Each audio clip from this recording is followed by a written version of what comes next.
Bonjour et bienvenue pour une nouvelle vidéo où nous allons aborder les nouveautés de la version 2017 au niveau programmation.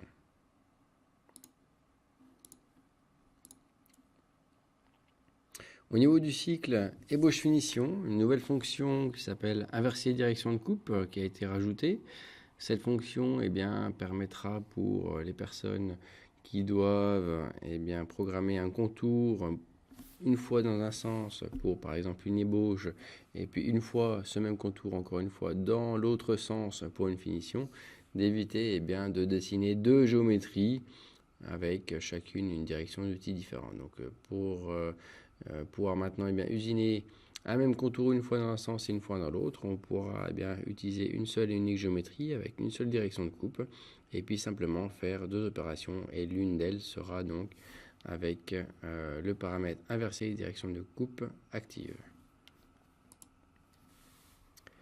Au niveau de l'usinage solide 3D, on a un cycle qui s'appelle profil parallèle.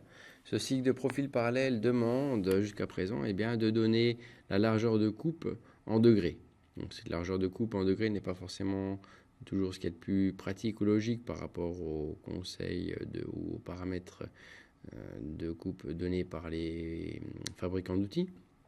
Vous avez donc à présent maintenant une petite case ici avec trois petits points qui vous ouvrent cette nouvelle fenêtre dans laquelle vous allez pouvoir donner la largeur de coupe et cette fois-ci en millimètres, plus encore le diamètre sur lequel on va travailler, et avec ces deux valeurs AlphaCam pourra recalculer cette distance sous forme d'angle.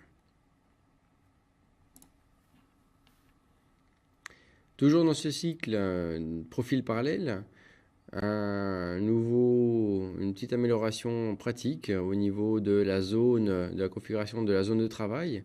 Ici, donc juste en dessous de ce qu'on a vu juste avant, on a la possibilité donc de donner l'angle de départ et l'angle de fin sur notre pièce. En fonction de ces deux valeurs ici, on aura en arrière-plan dans AlphaCam une sorte de voile qui va venir se mettre autour de notre pièce qui représentera la zone concernée par les angles qu'on aura rentrés.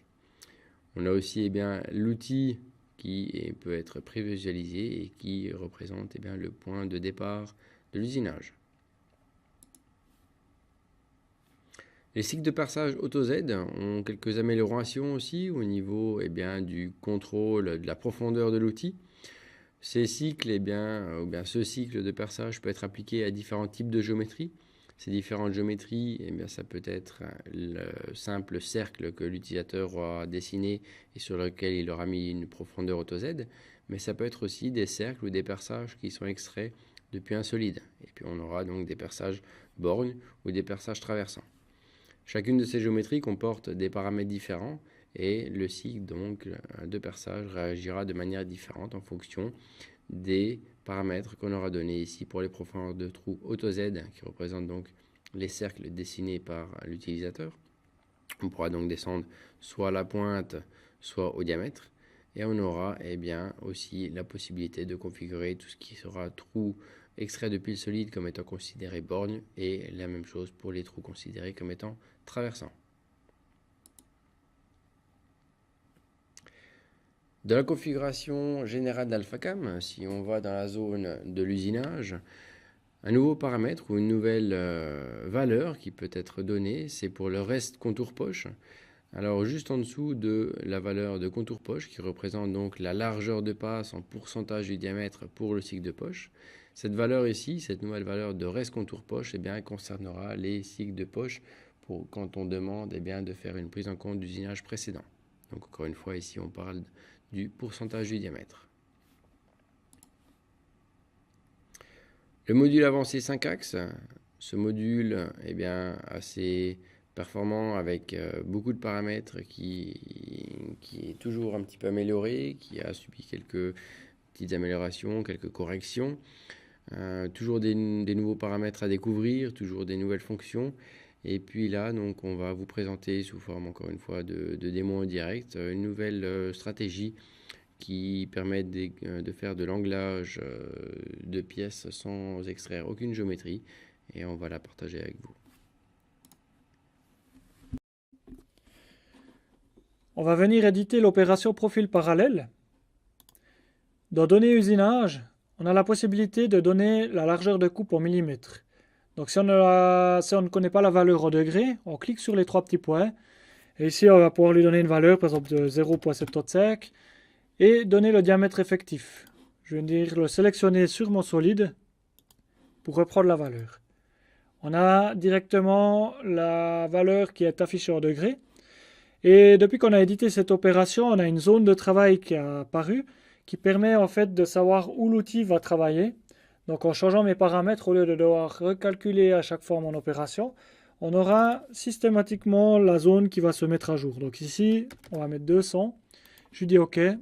On voit que ça met automatiquement à jour cette zone. Donc ici, on va mettre 280 et on valide. Notre opération se recalcule avec la nouvelle largeur de passe et la nouvelle zone de travail. Sur cette pièce, on a effectué une opération de poche et avec un deuxième outil, une finition. On va venir en fait créer encore une poche intermédiaire en prenant compte de l'usinage précédent. Donc sous poche, ici, on va lui donner les différentes valeurs. Et ce qui nous intéresse en fait, c'est la largeur de passe où on a déjà une valeur donnée, donc de 0,5. Cette valeur, maintenant, on a la possibilité de la donner par défaut. Donc pour ça, il faut venir dans Accueil, Configurer Général. Et dans cette nouvelle interface pour les fenêtres générales, on a les différents onglets. Et dans l'onglet Usinage, on peut tout paramétrer les valeurs par défaut. Et la nouveauté, c'est le reste contour poche, où on peut lui donner une largeur de passe. Par exemple, au lieu de 25%, on va utiliser le 50% de l'outil. Et au moment où je reviens créer mon usinage, dans Données usinage, on voit qu'au lieu d'avoir mes 0,5, j'ai directement 1 mm, ce qui représente les 50% du diamètre de l'outil. Toujours sur cette pièce, on voit que j'ai une direction donnée à ma géométrie, mais que mon usinage se fait à l'inverse. Là, si on lance la simulation, on voit qu'elle travaille directement à l'inverse. En fait, on a une nouveauté qui permet d'inverser la direction de coupe. Si je viens éditer mon opération dans Données usinage, on peut inverser ou pas la direction de coupe. Ce qui permet en fait sur une géométrie de pouvoir travailler sur différentes directions. Toujours sur cette pièce, on a déjà un perçage qui a été créé. On va venir ajouter un deuxième perçage dessus. Donc on va venir dessiner une géométrie. On va lui donner un niveau Z à la géométrie. Donc à 0, moins 4. Et on va venir l'ajouter dans l'opération. Donc sur géométrie, bouton droit, ajouter géométrie. Et on l'ajoute directement. La nouveauté, si je viens éditer mon opération, c'est qu'on a la possibilité de donner les différentes profondeurs de trous. Donc, quand on fait une exportation sur solide, on aura automatiquement des trous borgnes et des trous traversants. Donc, on peut choisir sur les diamètre, à la pointe, la profondeur. Et ce qui est AutoZ, en fait, c'est tout ce qu'on aura créé ensuite manuellement. Donc, typiquement, le perçage ici, il est considéré comme perçage AutoZ. Donc, si je lui donne la profondeur au diamètre, il va automatiquement adapter la profondeur de passe. On va partir sur une deuxième pièce où on a fait des opérations avec le nouveau module 5 axes avancé. En fait, on est venu faire une application où on vient simplement angler la pièce avec contrôle de collision. Et ce qui est intéressant, c'est qu'on n'a pas de construction à faire pour appliquer cet usinage. Donc si je viens faire une simulation, on voit qu'en fait l'outil va venir au maximum afin d'éviter la collision avec l'arête.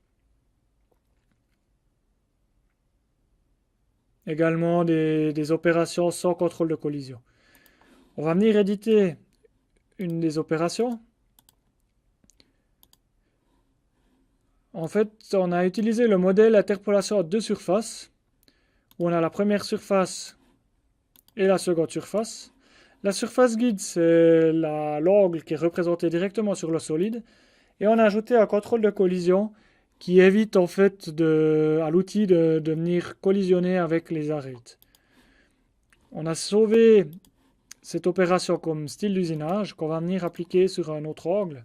Donc par exemple, si on veut venir usiner l'angle ici, on va sélectionner la surface à usiner, la surface supérieure, la surface inférieure et les deux contrôles de collision. Voilà. Si je lance ma simulation, on verra directement mon outil qui adapte son trajet d'outil afin d'éviter cette collision avec l'arête et pour réaliser en fait l'anglage au maximum de l'outil. Voilà pour cette démonstration AlphaCam. Au niveau du tournage, un nouveau paramètre qui va permettre, dans le filetage, de définir à quelle distance est-ce que l'outil doit passer au-dessus de la pièce au moment du retrait entre chaque passe. Pour un filetage, donc on a souvent plusieurs passes qui doivent être faites. À quelle distance donc doit passer notre outil pour passer d'une passe à une autre. Cette valeur peut être donc donnée maintenant ici à distance rapide au-dessus de la pièce.